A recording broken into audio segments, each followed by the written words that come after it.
Good morning. Welcome back to Daybreak on this 8th day of June 2021, and it's time we want to focus on the public conversation, or parts that are informing public conversation. And here in studio we have Gladys Zwanga from Homa Bay County. Welcome back. It's been such a long time. I'll give you an opportunity for you to tell us where you've been. Dr. Chris Omalo from Kiminini constituency, karibu sana. Alfredo Kango, SecGen from Third Way Alliance. I don't know how they're still in contest. It has never been. Thank you so much.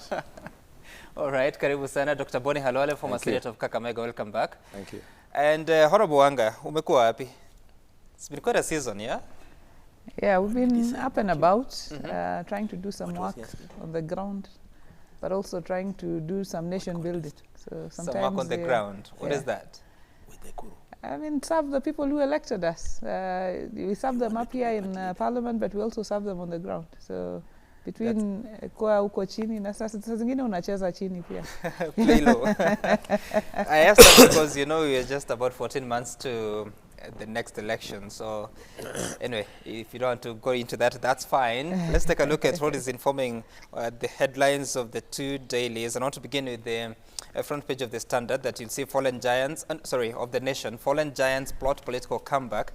And these are governors that did not make it to defend their second terms, from Evans Kidero, who wants to go and run in Homa Bay. Ken Lusaka, who is said may go back to Bungoma. William Kabogo, Kiambu. Isaac Ruto, Bomet. Kennedy Mbogo, Nakuru. And some other stories there of Rift's representatives want dams revived. We'll get to that later. But just out of curiosity, I just want to get into this. The possibility of serving one term interfered with by another term of a different governor. What are the chances of getting back to the seat, and what would have changed? If I may begin with you, Dr. Chris Omalo. Yeah, thank you very much for inviting me and for that particular question. You know, we always say it is easy to be elected the first term, but coming back for the second term is the most difficult part of it. So really, if the first time you're elected and for one reason or another the second time you are not elected, that means there was no connection with the ground. And the giants who are appearing on today's paper, like for example, people like Speaker Lusaka, if it's anything to go by in Bungoma, I can see there are very high chances of him coming back, because maybe at that particular time there was a disconnect. Because as a governor, you are here to implement the projects. You are here to improve the livelihood of the people. But if you go to that position and in one way or another you lose the connection with the ground, there are a lot of expectations, by the way. And we thank God some of us who have been re-elected the second time. And I always tell my colleagues who are first-timers that for you to come back for the second time is the most difficult. And particularly for parliamentarians, that's the only time you're assured of pension. So for the governors, the governor's seat is a seat that is very, very difficult. I know my colleagues here, Boni Halwale is vying for one, Wanga is vying for one. And coming back for the second time, I think it's possible. So long as you try to go back to the ground and see which mistake did you do? What was the expectation? So I have no doubt that these coming back second governors for this second time, they're going to pose a competition in the sense that already they're experienced, they understand, they already have structures actually on the ground, and they might have done some evaluation. They have noticed the gaps that were there. So when they come back, those the incumbent, they should look at them as a big threat. And even for Nairobi, you can see Kabogo all over. These are experienced, seasoned politicians. Isaac Ruto is already positioned himself in terms of the political alignment. So really, the people from that particular area, they should be ready for a very tough competition. And Dr. Boni Halwale, of course, you tried your first time. You were not able to. Wycliffe Oparanya defended his second term successfully. But I'm just wondering, what changes so that he says that if you serve your first term and you defend your second term unsuccessfully, then you may not have been in touch with the ground. So what will have changed so that now when you're returning to come and try get your second term, there are chances of success? Or are you counting on the failures of your successor? My comment should not be seen to be personal. But my understanding is that our constitution borrows a lot from the Constitution of the United States of America. In the United States of America, once you go to the apex, i.e., either you are a head of a state or you are or the president of the United States of America, you've reached the apex. You don't step backwards. The expectation is that Donald Trump, when he lost, we will never see him again. Similarly, I would expect that any governor of any state, when he misses out in an election, people expect that he'll either run for president of the United States or exit the political stage altogether. I would find it politically hygienic if a governor who has lost at an election, either in Kenya, chooses to run for president or disappears altogether. Because you have already reached the apex of county politics. Why would you want to go back? There isn't anything, for example, that my good friend Governor Kidero would come and tell the people of Nairobi. And because he knows that, you can see he's cleverly running away from Nairobi, having left there a big mess. Now he's running to go and cause some more mess in Homa Bay. We just have to tell our leaders that the public does not owe them anything for them to keep on coming back again and again and again. We have a history of having moved from one office to the other one, and we have never gone back. And we expect to continue this going into the future. Well, so I discourage all these 25 colleagues of mine, some of them my very close friends, Ken Lusaka included, to forget about running and do other more useful things. Unfortunately, Dr. Evans Kidero is not here to defend himself. So when you say that he caused mess in Nairobi and going to cause mess in Homa Bay, I have to say that those are your views, not okay, of the let station. me swallow that by putting it this way. That if the number of cases that we are seeing in Nairobi, and very serious, against his person is anything to go by, then he would rather he comes back to Nairobi and answers for those things, because we are talking about public office. Okay, all right. Of course, he's not being convicted or sentenced. But Fred Okango, so when you are looking at this, of course, the Constitution allows them to seek re-election at whatever time. But what should the voter now do? Because at times you make decisions based on the euphoria, the political euphoria of the moment. So what must they look for as they go to 2022 looking for a governor or even an elected leader of any position? Thank you, Sam. I think the first thing we have to understand is that the Constitution allows anyone to run for maximum of 2 terms as a governor. We're aware about that. However, these people are also Kenyans who are trying to exercise their political right in Article 38. But I want to take Dr. Bone Kalole back to 2017, and particularly in Jubilee when they did their nominations. Most of the people I see here lost in the nomination, in a nomination that was bungled, in a belief that was bungled, in a nomination that was believed that was influenced by certain powerful individuals. And therefore, there's no measure of trying to understand actually how they lost in the nomination, apart from those who lost at the ballot because the people rejected them. And it is also dangerous to transport a loss from one county to another. So I think the Kenyans who are watching that must be aware that you cannot be given an opportunity, a bigger one, and then you lose in a bigger one, then you go and try in a smaller one. It is not possible. Is there a bigger county than the other? There's a big opportunity in Nairobi than other counties in terms of the composition of the occupants of Nairobi. And in terms of allocation of budgets, if you look at what the revenue allocation is doing, it is important to understand that Nairobi is second after Turkana if you look at the previous allocations. Now, the other thing is the best way to evaluate all these gentlemen and ladies is the Auditor General report for previous years that they performed. That report shows that all these guys misappropriate funds in one way or another. It is only the audit report sum that shall reveal whether public money has been used in a lawful manner. And if that report reveals that in your tenure, some wheelbarrows were bought at the cost of some imaginable amount, reveals that some money was lost in your office as a governor, reveals that there is appropriation, then it will be trying your luck too much to position yourself again to vie for public office. But that is against I mean, the provisions of leadership. That's fine, and the Auditor General's report, of course, is a very critical document, but most of the time he has been at the Public Accounts Committee. Yes. You have received those reports and considered them, then made findings and made recommendations, but the implementation is never complete. So how is the voter supposed to make that decision? I know you're interested partly because you may be vying for a county governor seat, but how is the public supposed to make a determination based on those reports that are supposed to be guiding on how resources are being utilized? Let me just finish some before I give Dr. what I was saying. The issue is not about the voter.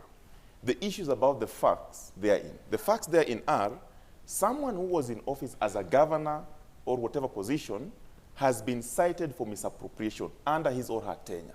That fact alone should inform the decision of the voter, because the institution that finds him culpable or found him to misappropriate funds is an institution that is constitutionally constituted to do that job. However, we can also not rule out the possibility of some of these people looking for coalition building, because we are at a situation where we are going to see coalition builders coming together. So they could be angling for coalition building. I don't know about that. But as Dr.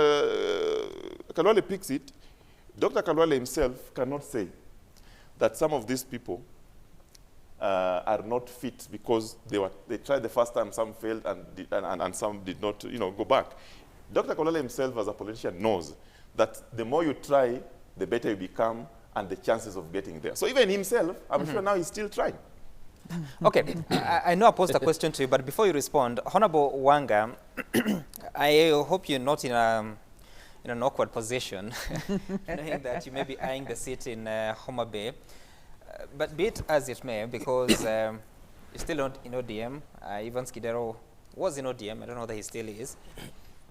But that particular question, that there are certain findings of impropriety during your administration, and the voter is expected to make that decision, most times they are not so sure. They don't have sufficient information to make that decision. So how do you write towards that direction to ensure that, yes, you may have lost in your first term, but you're still suitable, or you're not suitable, therefore the voter should reject you with a fair share of information? Yeah, Sam, I think you're right that this, I might sound personal if I delve a lot into this, because I'm running for governor in Homa Bay, and some of the people mentioned here are also eyeing the same seat. But let me say it's a mixed bag of fortunes. Because people lose elections for different reasons. For example, you were just in the wrong party at that time. Or for example, something happened in your county that, made it untenable for your bid. So there are some of these governors here who probably the subsequent elections in those counties, people are likely to say, maybe we had a better governor in the earlier one than in this one that we elected. And you might find that they say, we'd rather have the older one than this one. So that is a possibility with some of them. But I think there's the critical question, and you've asked the question of audit reports. I think audit reports is one thing, but being charged in court is another, which means that these issues have been weighed, and you have been found, there have been found to be issues there that are sufficient to actually charge you in a court of law. So I think at those different levels, those who have actually been charged, I mean, if you have 4 court cases or 4 or 5 court cases of impropriety of where you are, and they are ongoing, we don't know whether you will be, convicted or not, but, you have moved to the point of being charged. That is something to make people worry, to make your, the constituency where you want to go worry. But there are issues within the audit report, perhaps, that have been mentioned, but it hasn't moved to the level where you have been charged. That's another class. But there are some of these governors here who have, they've been free people since they were not elected, like Isaac Ruto, for example. You take that example, and you say he left Jubilee for Mashinani Party. That contributed a lot, and then he affiliated Mashinani Party with NASA. And at that time, his county was a Jubilee, zone. that would have led to him not being re-elected. If he reassesses that and aligns himself, because all politics is local, in a way that can get him elected, then you find somebody like that, because we haven't seen him going to court, you know, in handcuffs, going anywhere, you know, being charged. But then there are some of these governors, you know, without mentioning names, who are in court every day, coming in and out. Those ones must really worry whether the people where they're going to try and get elected will buy their idea. And what should happen? I want us to exit from this, but what should happen? Because at the moment when you hear a governor has been charged and it's allegations of impropriety, these days the High Court will say that you're barred from accessing the office until this matter is concluded. But here you are, probably you're a candidate, already with matters in court. What should happen as you go to run? I think the clear framework here is the Constitution. You know, you are always innocent until proven guilty, and you must have exhausted all the appeal mechanisms. That's what's in the law. But ideally, in matters of integrity, if you have a matter in court, I think from your own conscience, that is an indicator to show you're not right. But responding to the issue of an audit query, and this from experience, an audit query does not necessarily mean funds have been misappropriated. Because when we're here, it is important that we are disseminating knowledge. An audit query can be an issue that maybe Auditor General wants some explanation. And the moment you go there and you explain, and they find it fit, that query is dropped. But when you go to an extent of a matter going to court, whereby the court has to look at the evidence that has been placed before that, and you've been charged before the court of law, I think that's now a more serious issue. But now coming to the governors, we have our county assemblies. The MCAs are supposed to provide oversight. And I want to salute some of the county assemblies that have tried this impeachment motion. We've seen in many counties, like for example in Trans Nzoia, I see people crying misappropriation of funds by the governor, the SCC is there, DCI, but we've never seen any county MCA coming up with a motion to impeach the governor. I think it's the highest time we should tell the county assembly that they have a responsibility.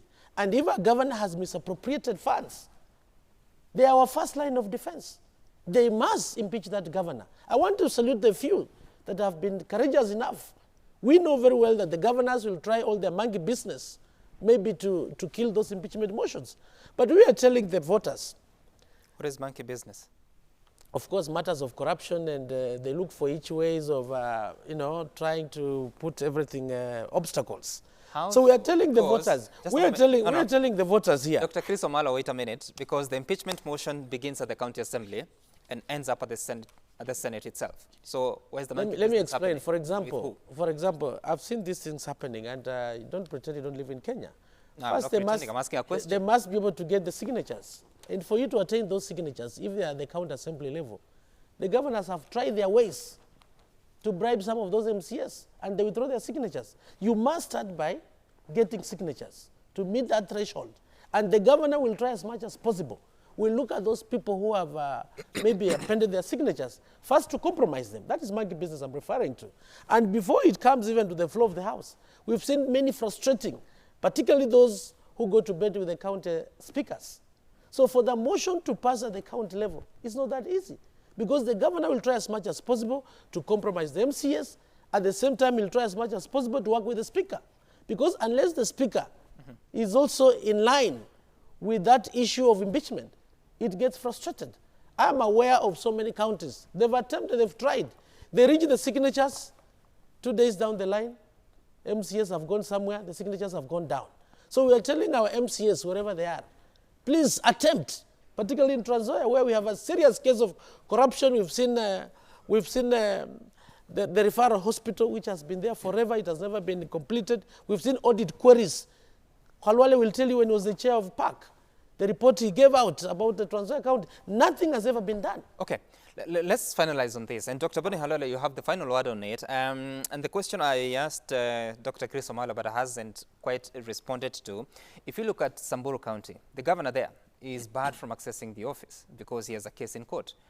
Governor Mike Sonko, before he was impeached, he was barred from accessing the office. So was Ferdinand Waititu. So if a candidate is already facing, is already in court on similar matters, with the possibility of being barred from accessing the office once they assume office, what should happen now? I think your question calls into play the issue of leadership and integrity, and it's very clear in the Constitution. That kind of candidate, the responsibility lies with IEBC. IEBC should find it difficult to clear him when he presents himself for election. His political party should find it difficult to present him as their candidate. So if our institutions are working, if we are talking about strong institutions, we would expect that in cases like those, the IEBC and political parties would help. Let me end this by just adding a small rider.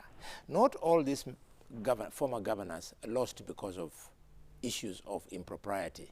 Some lost for totally different reasons. In fact, when I look at, for example, Governor Ranguma, who is a good friend of mine, and Governor Ken Lusaka, they didn't lose their seats because of how they ran their offices. It was because of the kind of democracy that exists in ODM. Ranguma defeated Professor Nyong'o, and Ranguma had to lose the certificate despite defeating Nyong'o, who is my friend for that matter. I don't know about that. On the case of how was Ken Lusaka. I don't know how Bonnie knows that Ranguma defeated. Can I finish, then you respond? defeated Rules of Nyong'o. debate. Okay, you finish. You finish, but also you need to So clarify I know, how you know that. I know for a fact that in the case of Ken Lusaka did not lose because of the wheelbarrow thing that he has just talked about. He lost because of the dynamics of Bungoma County. It was very difficult at that time for him running on Jubilee to defeat Fort Kenya. Yeah. Over to you, Gladys Wanga. There's something you wanted to say. I think in principle we are in agreement. That is the point I made about how, you know, the different dynamics for the different governors. But I think for Honorable Boni Halwale, Dr. Boni Halwale, to say that Nyong'o lost to Ranguma, you know, ODM carries out its nominations through a process, and the winner is announced by the returning officer, you know.